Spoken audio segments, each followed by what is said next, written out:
ഗണപതേ നമഃ. ഓം സം സരസ്വത്യേ നമഃ. ഓം ഗും ഗുരുഭ്യോ നമഃ. ഓം ശ്രീമാത്രേ നമഃ. ഓം ശ്രീ മഹാദേവ്യൈ നമഃ.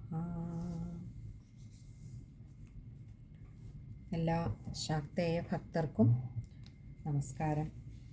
ഇന്ന് നമ്മളിനിയും 61-ാമത്തെ ശ്ലോകമാണ് നോക്കാൻ പോകുന്നത്.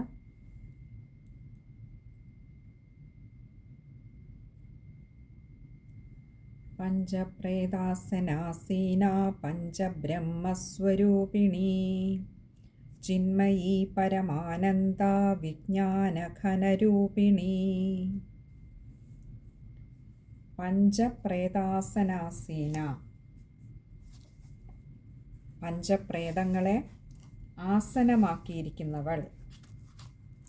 ഇവിടെ പഞ്ചപ്രേതം എന്ന് പറയുന്നത്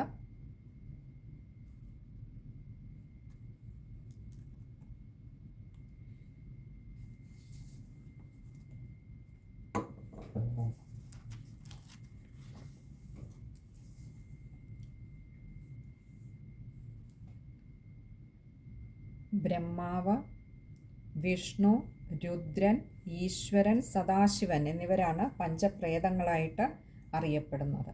അപ്പോൾ ഈ പഞ്ചപ്രേതങ്ങളെ ഇവരെ പഞ്ചബ്രഹ്മാക്കളെന്നും പറയാറുണ്ട്. ഇവരെ ആസനമാക്കിയിരിക്കുന്നവൾ അല്ലെങ്കിൽ ഇവരിൽ ഇരിക്കുന്നവൾ എന്ന ഒരർത്ഥം. അടുത്തത് പഞ്ചബ്രഹ്മസ്വരൂപിണി, പഞ്ചബ്രഹ്മങ്ങൾ തന്നെ സ്വരൂപമായുള്ളവൾ. ഈശാന, തത്പുരുഷ, അഘോര, വാമദേവ, സദ്യോജാത എന്നിങ്ങനെ ഈ ശിവൻ്റെ തന്നെ 5 പ്രകാരഭേദങ്ങളാണ് പഞ്ചബ്രഹ്മങ്ങളെന്ന് പറയാറുണ്ട്. ഈ പഞ്ചബ്രഹ്മങ്ങൾക്ക് തന്നെ പല വ്യാഖ്യാനങ്ങൾ പറയാറുണ്ട്. അതല്ല, ജീവൻ, അന്ധക്കരണം, പഞ്ചജ്ഞാനേന്ദ്രിയങ്ങൾ, പഞ്ചകർമ്മേന്ദ്രിയങ്ങൾ, പിന്നെ ശബ്ദാദി വിഷയങ്ങൾ, ഇവയൊക്കെയാണ് പഞ്ചപ്രേതങ്ങളെന്നും ലിംഗപുരാണത്തിൽ പറയാറുണ്ട്. അപ്പോൾ ഇങ്ങനെ ആചാര്യന്മാർ പല വ്യാഖ്യാന ഭേദങ്ങൾ പറയാറുണ്ട്. ഏതായാലും പഞ്ചബ്രഹ്മങ്ങളിൽ ബ്രഹ്മങ്ങൾ തന്നെ സ്വരൂപമായി വന്നിട്ടുള്ളവൾ എന്ന അർത്ഥം. ചിന്മയി, ബോധസ്വരൂപിണി, അതായത് ചിത്ത് തന്നെ സ്വരൂപമായിട്ടുള്ളവൾ. ചിത്ത് എന്നാൽ ബോധം, ജ്ഞാനം എന്നർത്ഥം. ജ്ഞാനസ്വരൂപിണി. പരമാനന്ദ, നിറഞ്ഞ ആനന്ദത്തോടു കൂടിയവൾ. വിജ്ഞാനഘനരൂപിണി, വിജ്ഞാനം എന്ന് പറയുന്നത് ജ്ഞാനവും വിജ്ഞാനവും തമ്മിലുള്ള ഭേദം. ജ്ഞാനം അറിവാണെങ്കിൽ ആചാര്യന്മാർ പറയാറുണ്ട് അത് അനുഭവ തലത്തിൽ എത്തുമ്പോൾ അത് വിജ്ഞാനമായി മാറും. അപ്പോൾ ആ അനുഭവം തന്നെ, ദേവി തന്നെ ആ അനുഭവ സ്വരൂപിണിയാണ്. സർവഗതവും സാന്ദ്രവുമായിട്ടുള്ള ആ വിജ്ഞാനം തന്നെ, ആ ചൈതന്യം തന്നെ രൂപം പൂണ്ടവൾ എന്ന അർത്ഥം. വിജ്ഞാനഘനരൂപിണി, അതായത് ദേവിയെ ധ്യാനിക്കുമ്പോൾ നമ്മുടെ ഉള്ളിൽ ആ അനുഭവമാണ് ഉണ്ടാകുന്നത്. നമുക്ക് ചൂടുള്ള ഒരു വസ്തുവിൻ്റെ സമീപത്തിൽ ഇരിക്കുമ്പോൾ ചൂട് അനുഭവപ്പെടുന്നത് പോലെ ദേവിയെ ധ്യാനിക്കുമ്പോൾ ദേവിയുടെ സാമീപ്യം നമ്മൾ അനുഭവിക്കുമ്പോൾ ഈ ആനന്ദം, ഈ വിജ്ഞാനം നമ്മുടെ ഉള്ളിൽ അനുഭവവേദ്യമാകുന്നു. അടുത്തത് 62-ാമത്തെ ശ്ലോകമാണ്. ധ്യാനധ്യാതൃധ്യേയരൂപ ധർമാധർമ്മ വിവർജിത വിശ്വരൂപാ ജാഗരിണി സ്വപന്തി തൈജസാത്മിക. ധ്യാനധ്യാതൃധ്യേയരൂപ, ഇവിടെ 3 വാക്കുകളാണ്. ധ്യാന, ധ്യാതൃ, ധ്യേയ. ഇത് 3 രൂപമായി ഒരേ ഇതായി ഒരേ രൂപം, ഒരൊറ്റ രൂപമെടുത്ത് ശോഭിക്കുന്നവളായി. ഇനി ധ്യാനം എന്ന് പറഞ്ഞാൽ നമ്മൾ യാതൊന്നിനെയാണോ ധ്യാനിക്കുന്നത് അത്, പിന്നെ ധ്യാനമായും ആ കർമ്മമായും ധ്യാനിക്കുന്നവളായിട്ടും ധ്യാനിക്കപ്പെടുന്ന വസ്തുവായിട്ടും പ്രശോഭിക്കുന്നവൾ. ഇത് 3 ഒന്ന് തന്നെയാണ്. ധ്യാനവും ധ്യാനിക്കുന്നവരും ധ്യാനിക്കപ്പെടുന്ന വസ്തുവും, ഇത് 3 ഒന്നായി ശോഭിക്കുന്നവൾ. ധർമാധർമ്മ വിവർജിത, ധർമ്മവും അധർമ്മവും വിവർജിത ഏശാത്തവൾ. ഇത് രണ്ടും ദേവിയെ ബാധിക്കുകയേ ഇല്ല. ഇനി ധർമ്മം എന്താണ് എന്ന് ചോദിച്ചാൽ ഇവിടെയാണ് ഈ ധർമാധർമ്മങ്ങളുടെ ഒരു വ്യത്യാസം എന്താണെന്ന് നമുക്കറിയേണ്ടത്. വേദവിഹിതമായ കർമ്മങ്ങളൊക്കെയും ധർമ്മമാണ്. എന്നാൽ വേദത്തിന് അവിഹിതമായി ചെയ്യുന്ന കർമ്മമൊക്കെയും അധർമ്മമാണ്. ദേവിയെ സംബന്ധിച്ചിടത്തോളം ധർമ്മവും അധർമ്മവും ദേവിക്ക് ഒരേപോലെയാണ്. രണ്ടും ദേവിയെ ബാധിക്കുന്നതേയില്ല. ഈ ധർമാധർമ്മങ്ങൾക്ക് ഒരുപാട് വ്യാഖ്യാനങ്ങൾ പല ആചാര്യന്മാരും പറഞ്ഞിട്ടുണ്ടെങ്കിലും പൊതുവെ അംഗീകരിക്കപ്പെട്ടിട്ടുള്ള ഒരു വ്യാഖ്യാനമാണ് നമ്മളിപ്പോൾ കണ്ടത്. പിന്നെ അടുത്തത് വിശ്വരൂപ. വിശ്വം തന്നെ രൂപത്തോടു കൂടിയവൾ, വിശ്വം തന്നെ രൂപമായിട്ടുള്ളവൾ. ജാഗരണി. ഇവിടെ ജാഗ്രത് അവസ്ഥയിൽ ഇരിക്കുന്നവൾ. നമുക്കറിയാം പ്രധാനമായും 3 അവസ്ഥകളാണ് പറയുന്നത്. 4 3: ജാഗ്രത്, സ്വപ്നം, സുഷുപ്തി. ജാഗ്രത അവസ്ഥ ഉണർന്നിരിക്കുന്ന അവസ്ഥ, സ്വപ്നാവസ്ഥ നമ്മൾ സ്വപ്നത്തിൽ ജീവിക്കുന്ന അവസ്ഥ, പിന്നെ സുഷുപ്തി എന്ന് പറയുന്നത് പൂർണ്ണമായും നിദ്രയിൽ ലയിച്ചു ചേർന്ന ഒരവസ്ഥ. 4ാമത്തെ അവസ്ഥയാണ് തുരീയം എന്ന് പറയുന്നത്. അത് ഇതുമെല്ലാം കടന്ന് അപ്പുറം ചെല്ലുന്ന ഒരവസ്ഥയാണ്. ഈ 3 അവസ്ഥകളും കഴിഞ്ഞുള്ള അവസ്ഥയാണ് തുരീയം. അപ്പോൾ ഇവിടെ പറയാം ജാഗരണി, ജാഗ്രത അവസ്ഥയിലിരിക്കുന്നവൾ അഥവാ ജാഗ്രത അവസ്ഥയെ അനുഭവിക്കുന്ന ജീവനായി തീർന്നിരിക്കുന്നവൾ. ഇത് നമ്മുടെ ഉള്ളിലെ ഞാനെന്ന സത്യമാണ് അറിയുന്നത്. ഞാൻ ഉണർന്നിരിക്കുന്നു. ഉറങ്ങുമ്പോഴും ആ ഉള്ളിൽ ഉണർന്നിരിക്കുന്ന ഞാനെന്ന ശക്തി അറിയുന്നുണ്ട് ഞാൻ ഉറങ്ങി. അതുകൊണ്ടാണ് നമ്മൾ രാവിലെ എഴുന്നേൽക്കുമ്പോൾ സുഖമായി ഉറങ്ങി എന്ന് പറയുന്നത്. സ്വപ്നത്തിലും നമ്മൾ കാണുന്നു, സത്യത്തിൽ നമ്മൾ കാണുന്നുണ്ട് നമ്മൾ കണ്ണുകൾ അടച്ചിരിക്കുകയാണ്, നമ്മൾ ഉറങ്ങുകയാണ്. എന്നിട്ടും നമ്മൾ അറിയുന്നുണ്ടെങ്കിൽ നമ്മുടെ ഉള്ളിൽ ഉണർന്നിരിക്കുന്ന ഒരു ജീവസ്വരൂപമുണ്ട് എന്നർത്ഥം. അപ്പോൾ ആ ജാഗ്രതാവസ്ഥയെ അനുഭവിക്കുന്ന ആ ഒരു ജീവനായി തീർന്നിരിക്കുന്നവൾ എന്നർത്ഥം ജാഗരണി. പിന്നെയോ സ്വപന്തി. സ്വപന്തി എന്ന് പറഞ്ഞാൽ സ്വപ്നാവസ്ഥയിലിരിക്കുന്നവൾ. നമ്മളിപ്പോൾ സ്വപ്നാവസ്ഥയെ അനുഭവിക്കുമ്പോൾ ആ അനുഭവിക്കുന്ന ജീവനായി തീർന്നിരിക്കുന്നവൾ, അങ്ങനെയും നമ്മുടെ ഉള്ളിലിരിക്കുന്നു. അപ്പോൾ ഈ എല്ലാ അവസ്ഥയിലും ആ ഒരു ചൈതന്യം, ആത്മചൈതന്യം നമ്മളോടൊപ്പമുണ്ട്. അങ്ങനെ ജീവനായി തീർന്നവൾ, സ്വപ്നാവസ്ഥയും അനുഭവിക്കുന്ന ജീവനായി തീർന്നവൾ. തൈജസാത്മിക. ഇനി തൈജസാത്മാവായിരിക്കുന്നവൾ. ഈ തൈജസാത്മാവ് എന്ന് പറഞ്ഞാൽ സ്വപ്നാവസ്ഥയിൽ നമ്മുടെ സൂക്ഷ്മ ശരീരാഭിമാനിയായിരിക്കുന്ന ജീവനാണ് തൈജസൻ എന്ന് പറയുന്നത്. അതും ദേവിയാണ്. ഇനി അടുത്തത് 63ാമത്തെ ശ്ലോകമാണ്. സുപ്ത പ്രാജ്ഞാത്മികാതുര്യ സർവാവസ്ഥാ വിവർജിത സൃഷ്ടികർत्री ബ്രഹ്മരൂപ ഗോപ്ത്രീ ഗോവിന്ദരൂപിണി. സുപ്ത അതായത് സുഷുപ്തി അവസ്ഥയിൽ, നമ്മൾ ഉറങ്ങുന്ന അവസ്ഥയിൽ ഇരിക്കുന്നവൾ. അപ്പോഴും നമ്മുടെ ഉള്ളിൽ ഇരിക്കുന്നത് ആരാണോ അത്. അഥവാ സുഷുപ്തിയെ അനുഭവിക്കുന്ന ജീവനായി തീർന്നവൾ, നമ്മുടെ ഉള്ളിലിരിക്കുന്ന ആ ജീവൻ, ആ പ്രാണൻ നമ്മുടെ ഉള്ളിലെ ഈ സുഷുപ്തി അനുഭവിച്ചുകൊണ്ട് നമ്മൾ സുഷുപ്തി വിടുമ്പോൾ നമ്മളെ അറിയിക്കുന്നു നമ്മൾ സുഷുപ്തിയിലായിരുന്നു, ഇപ്പോൾ ഉണർന്നു എന്ന്. അപ്പോൾ ആ ബോധസ്വരൂപം അനുഭവിക്കുന്ന ജീവനായിരിക്കുന്നതും ഈ ദേവി തന്നെയാണ്. പ്രാജ്ഞാത്മിക, പ്രാജ്ഞനിൽ നിന്ന് അഭിന്നയായവൾ. അതായത് പ്രാജ്ഞൻ തന്നെ ആത്മിക എന്ന് പറഞ്ഞത്, രണ്ടും ഭിന്നമല്ലാത്തവൾ.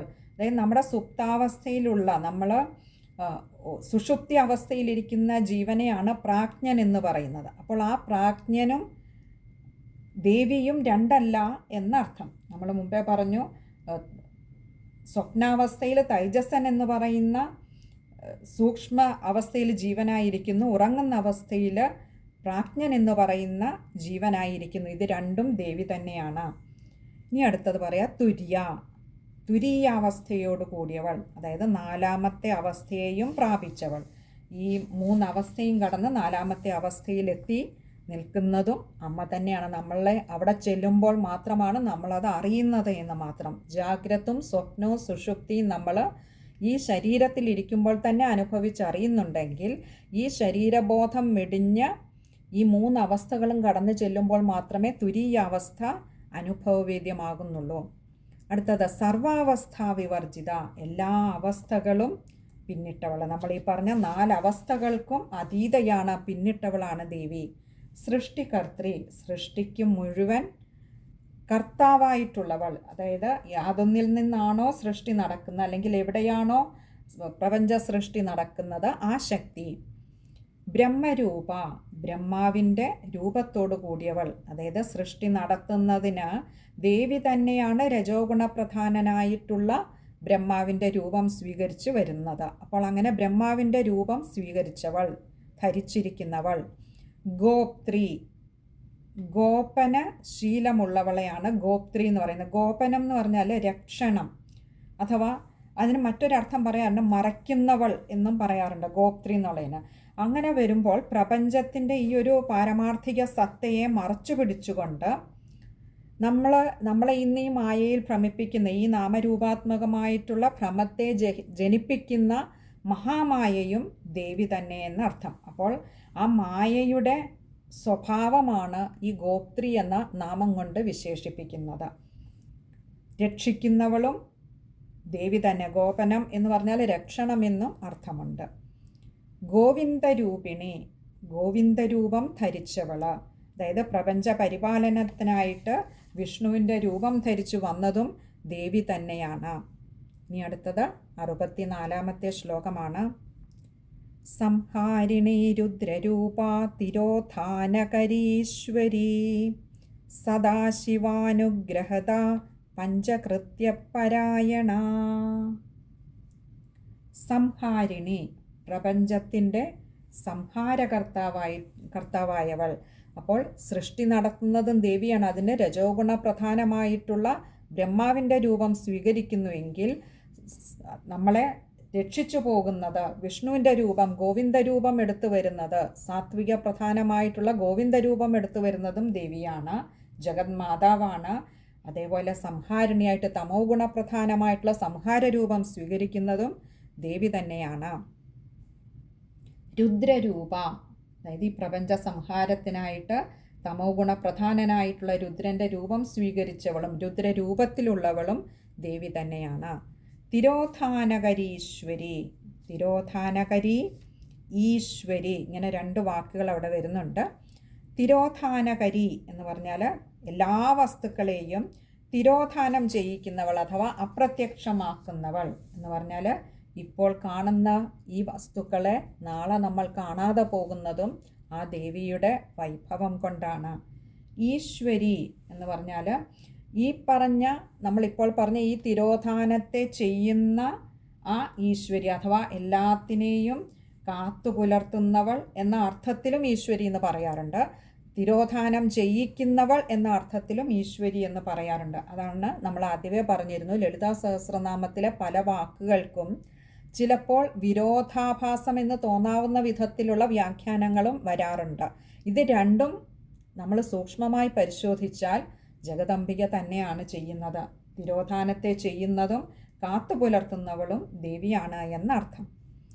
അടുത്തത് സദാശിവാനുഗ്രഹത. സദാശിവ അനുഗ്രഹത, ഇങ്ങനെ 2 വാക്കുകൾ ചേരുന്നതാണ് സദാശിവാനുഗ്രഹത.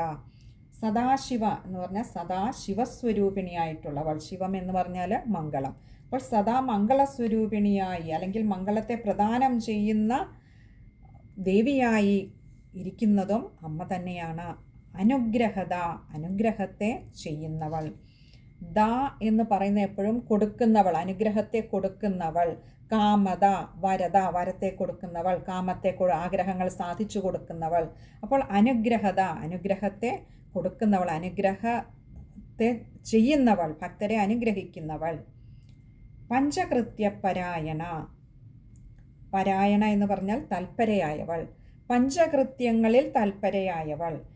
ഈ പഞ്ചകൃത്യങ്ങൾ എന്ന് പറയുന്നത് സൃഷ്ടി, സ്ഥിതി, സംഹാരം, ഉന്മൂലനം, അല്ലെങ്കിൽ നമ്മളിപ്പോൾ പറഞ്ഞ തിരോധാനം, പിന്നെ ഉദ്ധാരണം അഥവാ അനുഗ്രഹം. ഇങ്ങനെയുള്ള 5 കർമ്മങ്ങൾ ചേരുന്നതാണ് പഞ്ചകൃത്യങ്ങൾ. ദേവി ഇതെല്ലാം ചെയ്യുന്നുണ്ട്. നമ്മൾ ഇപ്പോൾ കഴിഞ്ഞ കുറേ നാമങ്ങളിലൂടെ കടന്നു പോയതും ദേവിയുടെ ഈ വിലാസങ്ങളിലൂടെയായിരുന്നു.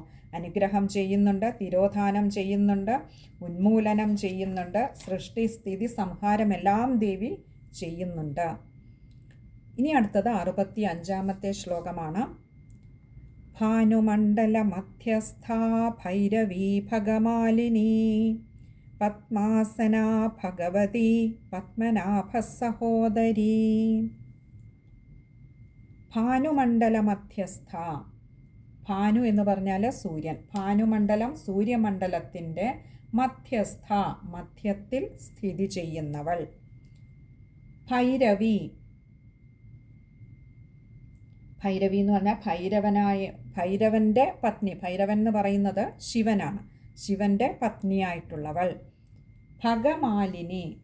ഭഗം എന്ന് പറഞ്ഞാൽ നമ്മൾ പറയാറുണ്ട് 6 തരത്തിലുള്ള ഭഗങ്ങളുണ്ട്. ഈ 6 ഐശ്വര്യങ്ങളെ കൊണ്ടും 6 ഗുണങ്ങളെ കൊണ്ടും അല്ലെങ്കിൽ 6 ഭഗങ്ങൾ കൊണ്ട് തീർത്ത ഭഗമാലിനി, മാലയണിഞ്ഞവൾ എന്നാണ്. ഇനി ഈ 6 ഭഗങ്ങൾ ഏതൊക്കെയാണെന്ന് ചോദിച്ചാൽ ശ്രീ, ഐശ്വര്യം, കീർത്തി, വീര്യം, വൈരാഗ്യം, ജ്ഞാനം എന്നിങ്ങനെ 6 ഭഗങ്ങളോട് കൂടിയ, മറ്റൊരു തരത്തിൽ പറഞ്ഞാൽ ഇതിത്രയും 6 ഐശ്വര്യങ്ങളുടെ 6 ഭാഗങ്ങളാണെന്നോ അല്ലെങ്കിൽ ഭഗമെന്നാണ് സാധാരണ പറയാറുള്ളത്. ഇനിയും ഈ 6 തരത്തിലുള്ള അല്ലെങ്കിൽ 6 നിറങ്ങളിലുള്ള മുത്തുകൾ കൊണ്ട് കോർത്തിണക്കിയ മാല ധരിച്ചവൾ എന്ന് പറഞ്ഞാൽ ദേവിയിൽ നമ്മൾ കാണുന്നത് ഈ 6 ഭഗങ്ങളാണ്, ഈ 6 ഗുണങ്ങളാണ്. അപ്പോൾ ഭഗമാലിനി, ഇങ്ങനെയുള്ള ഭഗങ്ങളെ കൊണ്ട് കോർത്ത 6 ഐശ്വര്യങ്ങളെ കൊണ്ട് കോർത്ത മാല ധരിച്ചവൾ. പത്മാസന, പത്മത്തിൽ സ്ഥിതി ചെയ്യുന്നവൾ, താമരപ്പൂവിൽ സ്ഥിതി ചെയ്യുന്നവൾ. അവിടെയും നമുക്ക് കാണാം താമര നിർമ്മലമായ ഒന്നിൻ്റെ പരിശുദ്ധിയുടെ പ്രതീകമാണ്. അപ്പോൾ അവിടെ സ്ഥിതി ചെയ്യുന്നു എന്ന് പറയുമ്പോൾ അമ്മ പരിശുദ്ധയാണ് എന്ന് കാണാം. അതായത് യാതൊരു തരത്തിലുള്ള മാലിന്യവും ഇല്ലാത്തതാണ്. മറ്റൊരു തരത്തിൽ പറഞ്ഞാൽ ബ്രഹ്മരൂപിണിയാണ് അമ്മ. ഭഗവതി, ഭജിക്കുന്നവരെ അവനം ചെയ്യുന്നവൾ അഥവാ അനുഗ്രഹിക്കുന്നവൾ, കാത്തുരക്ഷിക്കുന്നവൾ ഭഗവതി. പത്മനാഭ സഹോദരി. പത്മനാഭൻ എന്ന് പറഞ്ഞാൽ വിഷ്ണു ഭഗവാനാണ്. പത്മനാഭൻ്റെ സഹോദരിയായിട്ടുള്ളവൾ. ദേവകീ ഗർഭത്തിൽ നമുക്കറിയാം ജനിച്ച ആ ശ്രീകൃഷ്ണ ഭഗവാനെ രക്ഷിക്കുന്നതിനായിട്ട് മായാഭഗവതിയാണ് യശോദയിൽ ജനിക്കുകയും അതുപോലെ കൃഷ്ണനെ രക്ഷിച്ച ശേഷം കംസൻ്റെ കയ്യിൽ നിന്നും വഴുതി ആകാശത്തേക്ക് ഉയർന്നു വന്ന് മറയുകയും ചെയ്തത്. ഇവിടെ ഒരേ അമ്മയുടെ മക്കളായി വാണ പത്മനാഭൻ്റെ സഹോദരിയാണ് അമ്മ ജഗന്നാഥ. ഈ ജഗദംബികയെ അതുകൊണ്ട് നമ്മൾ പത്മനാഭ സഹോദരി എന്നും വിളിക്കാറുണ്ട്. ഇനി അടുത്തത് 66-ാമത്തെ ശ്ലോകമാണ്. ഉന്മേഷ നിമിഷോൽപ്പന്ന വിപന്ന ഭുവനാവലി സഹസ്രശീർഷവദന സഹസ്രാക്ഷി സഹസ്രപാദ്. ഉന്മേഷ നിമിഷോൽപ്പന്ന വിപന്ന ഭുവനാവലി. ഉന്മേഷം എന്ന് പറഞ്ഞാൽ വിടരുക. അതിനകത്ത് കുറച്ചധികം വാക്കുകൾ വരുന്നുണ്ട്. വിടരുക എന്ന് ഉദ്ദേശിച്ച് ഇവിടെ കണ്ണുകൾ നന്നായി തുറക്കുക എന്നുള്ള അർത്ഥത്തിലാണ്. നിമേഷം എന്ന് പറഞ്ഞാൽ അടയുക, കണ്ണുകൾ അടയുന്നത്. പിന്നെ ഉന്മേഷ നിമിഷ ഉൽപ്പന്നം. ഉൽപ്പന്നം എന്ന് പറഞ്ഞാൽ ഉണ്ടാവുക. വിപന്നം ഭുവനാവലി. വിപന്നം എന്ന് പറഞ്ഞാൽ നശിക്കുക. ഭുവനാവലി. ആവലി എന്ന് പറഞ്ഞാൽ കൂട്ടം, സമൂഹം. ഭുവനാവലി ഈ ഭുവനങ്ങളുടെയൊക്കെ ആ കൂട്ടം.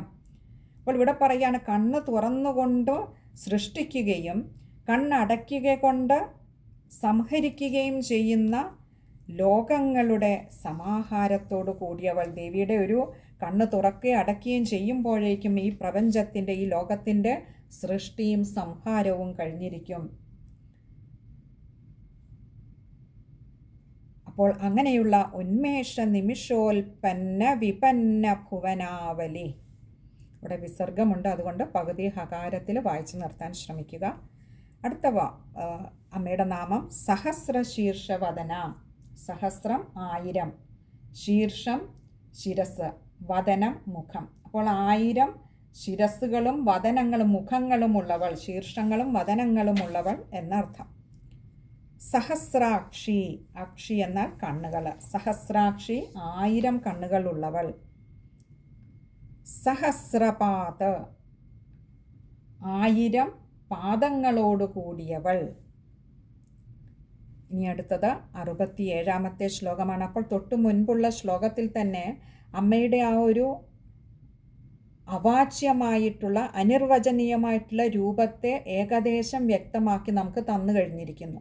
നിമിഷാർത്ഥ നേരം കൊണ്ട്, അല്ലെങ്കിൽ അമ്മ ഒരു തവണ കണ്ണടക്കുകയും തുറക്കുകയും ചെയ്യുന്ന സമയം കൊണ്ട് പ്രപഞ്ചത്തിൻ്റെ സൃഷ്ടിയും നാശവും സംഭവിച്ചു കഴിഞ്ഞിരിക്കുന്നു. അതുപോലെ അമ്മയുടെ രൂപം 1000 കണ്ണുകൾ, കാതുകൾ, കാലുകൾ, ശിരസ്സുകൾ ഒക്കെ ഉള്ളതാണ് എന്ന് പറയുമ്പോൾ നമുക്ക് ആ ഒരു ദേവിയുടെ ബൃഹദ് രൂപത്തെക്കുറിച്ച് ഒരു ധാരണ നമുക്ക് തന്നു കഴിഞ്ഞു.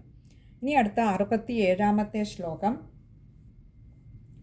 ആ ബ്രഹ്മകീടജനനീ വർണ്ണാശ്രമവിധായിനി നിജാജ്ഞാരൂപ നിഗമാ പുണ്യാപുണ്യഫലപ്രദാ.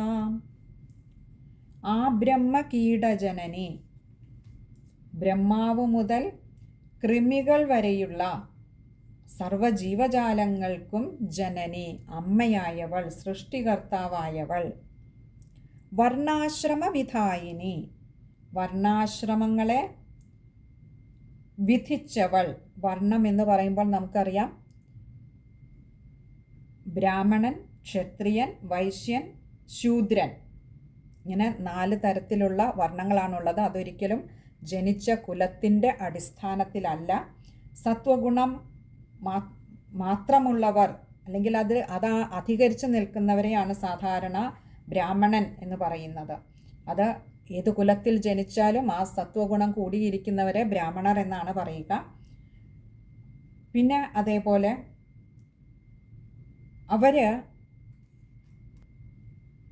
ഇനിയും അവരുടെ ഗുണങ്ങളും ഉണ്ട്. ഈ ബ്രാഹ്മണരെന്ന് പറയുമ്പോൾ അവർക്ക് ചില സത്വഗുണം ഏറിയിരിക്കുന്നത് കൊണ്ട് തന്നെ അവർക്ക് സത്യം, അസ്തേയം, അപരിഗ്രഹം, സ്വാധ്യായം തുടങ്ങിയ മഹനീയമായിട്ടുള്ള ഗുണങ്ങളൊക്കെ അവർക്ക് വേണമെന്നും നിഷ്കർഷിക്കാറുണ്ട് വർണ്ണത്തിൻ്റെ ധർമ്മമായിട്ട്.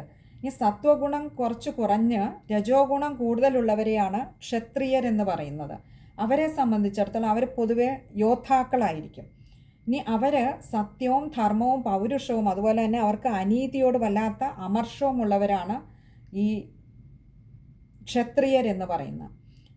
ഇനി അവിടെ നിന്ന് തമോ ഗുണം കുറച്ചുണ്ടാവും, അതിന് രജോ ഗുണം കൂടുതലുമായിരിക്കും. അങ്ങനെയുള്ളവരാണ് വൈശ്യർ. അവർ പൊതുവെ കർമ്മകുശലന്മാരായിരിക്കും. ഈ വ്യവസായശീലമുള്ളവർ, അങ്ങനെയുള്ള ഉത്സാഹശാലികളൊക്കെ ആയിരിക്കും. പിന്നെ അല്പസ്വല്പം വ്യാജവും ഒക്കെ അവർക്ക് ഉണ്ടായിരിക്കും. ഇനി അവിടെ നിന്ന് ശൂദ്രന്മാരിലേക്ക് വരുമ്പോൾ അവർ കൂടുതലും തമോ ഗുണപ്രധാനന്മാരായിരിക്കും. അതുകൊണ്ട് തന്നെ അവർ പലപ്പോഴും പല ആപത്തുകളിലും ചെന്ന് ചാടുന്നതും നമുക്ക് കാണാം. അതുപോലെ സത്യത്തിലും ഒന്നും പ്രത്യേക നിഷ്ഠയില്ലാത്തവരായിരിക്കും ശൂദ്രന്മാർ. അങ്ങനെയുള്ള ഈ 4 വർണ്ണങ്ങളെയും വർണ്ണാശ്രമങ്ങളെയും വിധിച്ചവളാണ് ദേവി, വർണ്ണാശ്രമ വിധായിനി. ഇനി അടുത്തത് പറയാം. നിജ ആജ്ഞാരൂപ നിഗമ പുണ്യാപുണ്യ ഫലപ്രദ. നിജ ആജ്ഞാരൂപ നിഗമ, നിജ ആജ്ഞാരൂപ. നിജ എന്നാൽ സ്വന്തം, സ്വന്തം ആജ്ഞ എന്ന് പറഞ്ഞാൽ കൽപ്പനകളെ, രൂപ നിഗമ, നിഗമം എന്ന് പറഞ്ഞാൽ വേദം. അപ്പോൾ ആരുടെ സ്വന്തം കൽപ്പനകളാണോ വേദങ്ങളായിട്ട് രൂപം കൊണ്ടത്, പരിണമിച്ചത് ആ ദേവി. ഇവിടെ ദേവിയുടെ തിരുവായ്മൊഴികളാണ് വേദങ്ങളായി മാറിയത് എന്ന് പറയാറുണ്ട്. അതുകൊണ്ടാണ് ഇവിടെ പറഞ്ഞ നിജാജ്ഞാരൂപ നിഗമ. പുണ്യാപുണ്യ ഫലപ്രദ, പുണ്യത്തിൻ്റെയും അപുണ്യത്തിൻ്റെയും. അതുകൊണ്ട് തന്നെ വായിക്കുമ്പോൾ ശ്രദ്ധിക്കുക, പുണ്യ അല്ല, പുണ്യാപുണ്യ. പുണ്യവും അപുണ്യവുമാണ്, അതും ശ്രദ്ധിക്കുക. പുണ്യത്തിൻ്റെയും അപുണ്യത്തിൻ്റെയും ഫലപ്രദ, ഫലങ്ങളെ തരുന്നവൾ. പുണ്യാപുണ്യ ഫലപ്രദ. ഇനി അടുത്തത് 68ാമത്തെ ശ്ലോകമാണ്.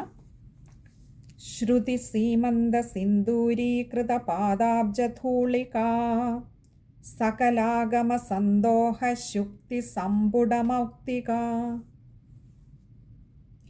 ശ്രുതി സീമന്ത സിന്ദൂരീകൃത പാദാബ്ജധൂളിക. ശ്രുതി എന്ന് പറഞ്ഞാൽ വേദമാണ്. ശ്രുതി സീമന്ത, ശ്രുതികളുടെ സീമന്തത്തിൽ, സിന്ദൂരീകൃത, സിന്ദൂരക്കുറിയായി തീർന്ന, അതായത് വേദങ്ങൾക്ക് തിലകക്കുറിയായി തീർന്നത്, പാദാബ്ജധൂളിക, അമ്മയുടെ പാദങ്ങളിലെ, ആ പാദപത്മങ്ങളിലെ, അബ്ജം താമര, പാദാബ്ജം പാദപത്മങ്ങളിലെ, പാദാംബുജത്തിലെ ധൂളിക പൊടിയാണ്, പൂമ്പൊടിയാണ്. അപ്പോൾ ഈ വേദങ്ങൾക്കൊക്കെ തിലകക്കുറിയായിരിക്കുന്നത് അമ്മയുടെ പാദാംബുജത്തിലെ ആ പൂമ്പൊടിയാണ് അല്ലെങ്കിൽ പൊടിയാണ് എന്ന് പറയുമ്പോൾ വേദങ്ങളിൽ പോലും അമ്മയുടെ ആ പാദങ്ങളുടെ അരുണിമയാണ് ശോഭ പരത്തുന്നത് എന്ന് അർത്ഥം. സകലാഗമ സന്തോഹ ശുക്തി സമ്പുടമൗക്തിക. സകല ആഗമങ്ങളുടെയും, സകലാഗമ, ആഗമം എന്ന് പറഞ്ഞാൽ വേദം, സന്തോഹം എന്ന് പറഞ്ഞാൽ കൂട്ടമാണ്. ഇതിനകത്തും കുറച്ചധികം വാക്കുകളുണ്ട്. സകല ആഗമ സന്തോഹ ശുക്തി സമ്പുട മൗക്തിക, ഇങ്ങനെ കുറച്ചധികം വാക്കുകളുണ്ട്. ആഗമം എന്ന് പറഞ്ഞാൽ വേദം, സന്തോഹം എന്ന് പറഞ്ഞാൽ കൂട്ടം. അപ്പോൾ സകല ആഗമങ്ങളുടെയും സകല വേദങ്ങളുടെയും കൂട്ടമാകുന്ന ശുക്തി എന്ന് പറഞ്ഞാൽ ചിപ്പിയാണ്. ആ ചിപ്പി സമ്പുടം, സമ്പുടം എന്ന് പറഞ്ഞാൽ കൈക്കുടന്ന, മൗക്തികം എന്ന് പറഞ്ഞാൽ മുത്തുമണി. അപ്പോൾ ഈ സകല വേദങ്ങളുടെയും കൂട്ടമാകുന്ന, കൂട്ടം മുഴുവൻ ഒരു ചിപ്പിയാണെങ്കിൽ ആ ചിപ്പിക്കുള്ളിലെ മുത്തുമണിയാണ് ദേവി. അതായത് ഒരു കൈക്കുടന്നയിൽ നമ്മൾ ഒരു ചെപ്പിനുള്ളിൽ സകല വേദങ്ങളും എടുത്താൽ അതിനുള്ളിലെ മുത്തുമണിയാണ്, അതായത് വിലമതിക്കാനാവാത്ത രത്നമാണ് അമ്മ. ഇനിയും അടുത്തത് 69ാമത്തെ ശ്ലോകമാണ്. പുരുഷാർത്ഥപ്രദാ പൂർണ്ണ ഭോഗിനി ഭുവനേശ്വരി അംബികാനാദിനിധന ഹരിബ്രഹ്മേന്ദ്രസേവിത. പുരുഷാർത്ഥപ്രദ, പുരുഷാർത്ഥങ്ങളെ പ്രദാനം ചെയ്യുന്നവൾ. പുരുഷാർത്ഥം എന്ന് പറയുന്നത് ധർമ്മം, അർത്ഥം, കാമം, മോക്ഷം, ഈ 4 പുരുഷാർത്ഥങ്ങളെയും പ്രദാനം ചെയ്യുന്നവൾ.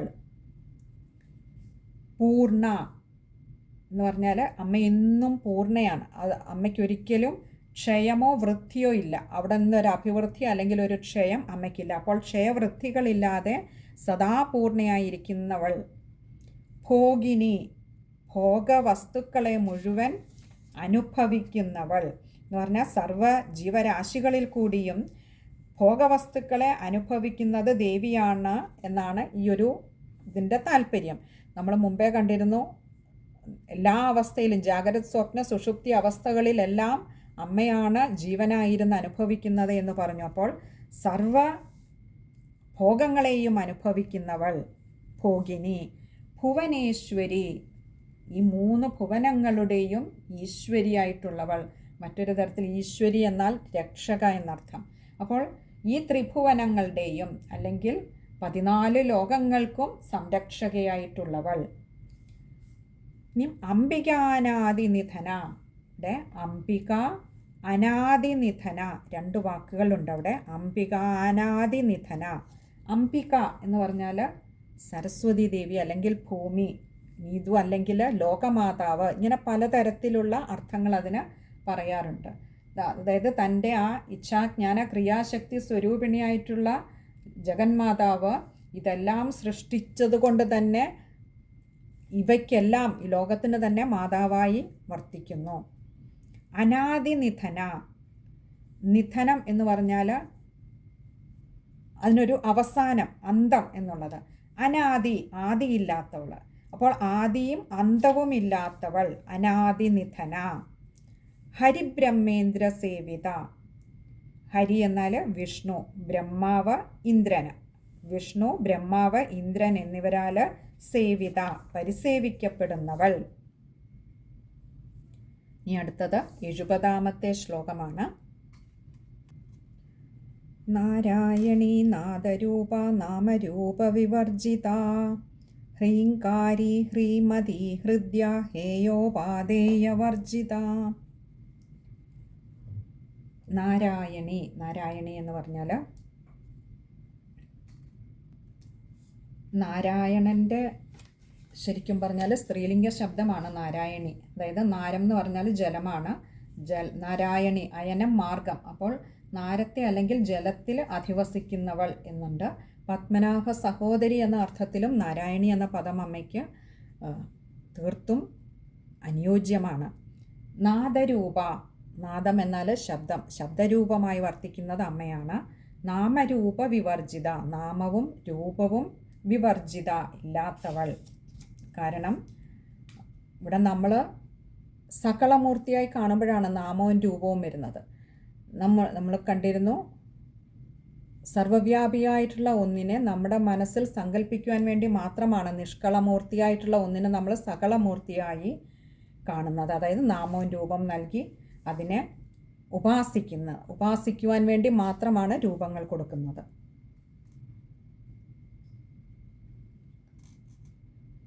ഹ്രീങ്കാരി, ഹ്രീങ്കാരി എന്നാൽ ഹ്രീം എന്നത് ബീജാക്ഷരമാണ്. അങ്ങനെയുള്ള ഹ്രീം എന്ന ബീജാക്ഷരത്തോടു കൂടിയവൾ. ഹ്രീമതി, ലജ്ജാശീലയായവൾ. ഇവിടെ അമ്മയ്ക്ക് ലജ്ജ എന്നുദ്ദേശിച്ച് ഉപാസകൻ്റെ മുൻപിൽ അത്ര പെട്ടെന്ന് പ്രത്യക്ഷപ്പെടുന്ന ശക്തിയല്ല ജഗദംബികയുടേത്. അതുകൊണ്ടാണ് അവിടെ ലജ്ജാശീലയായവൾ എന്നുള്ള രീതിയിൽ ഹ്രീമതി എന്ന് കൽപ്പിച്ചിരിക്കുന്നത്. ഹൃദ്യ, ഹൃദയത്തിനുള്ളിൽ വസിക്കുന്നവൾ. ഹേയോപാദേയ വർജിത, ഇവിടെ ഹേയം ഉപാദേയം ഇങ്ങനെ രണ്ട് വാക്കുകൾ വരുന്നുണ്ട്. ഹേയോപാദേയ വർജിത, ഹേയം എന്നാൽ ഉപേക്ഷിക്കപ്പെടേണ്ടത്, ഉപാദേയം എന്നാൽ സ്വീകരിക്കപ്പെടേണ്ടത്.